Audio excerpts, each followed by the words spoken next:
நான் பணத்தை எப்பவும் மதிக்கிறது இல்ல. எனக்கு பணம் 2ஆம் பட்சம் தான். பணம் வெறும் துண்டு பேப்பர் அவ்வளவுதான். பணம் வாழ்க்கைக்கு ரொம்ப முக்கியம் இல்ல. மன நிம்மதி தான் எனக்கு ரொம்ப முக்கியம். Money is not everything. பணத்தை வச்சு சந்தோஷத்தை வாங்கவே முடியாது.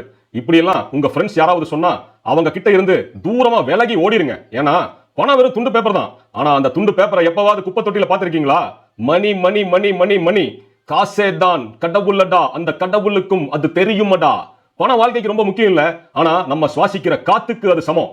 பணம் ஆக்சிஜன் மாதிரி, அது இல்லாம வாழவே முடியாது. Because money is always ultimate. வாழ்க்கையில ஒரே ஒரு தத்துவம் தான் பணம். பணத்தை வச்சு சந்தோஷத்தை வாங்க முடியாது. ஆனா சந்தோஷம் தரக்கூடிய ஃபேஷன் உடைகள், பங்களா, car, gadgets, foreign tour, luxury எதுவுமே பணம் இல்லாம வாங்க முடியாது. காசு, பணம், துட்டு, மணி மணி. பணம் வேணும், பணம் நிறைய வேணும், பணம் நிறைய நிறைய வேணும், அல்ல அல்ல பணம் இருக்கணும், பணம் மழை கொட்டணும் அப்படிங்கிற மணி மைண்ட் செட்டை தினம் தினம் வளர்த்திக்கோங்க. பணத்தை கட்டு கட்டா ஸ்மெல் பண்ணி பார்க்கிற ஒரு சுகம் இருக்கே, ஆஹா. Money is not everything, but everything needs money.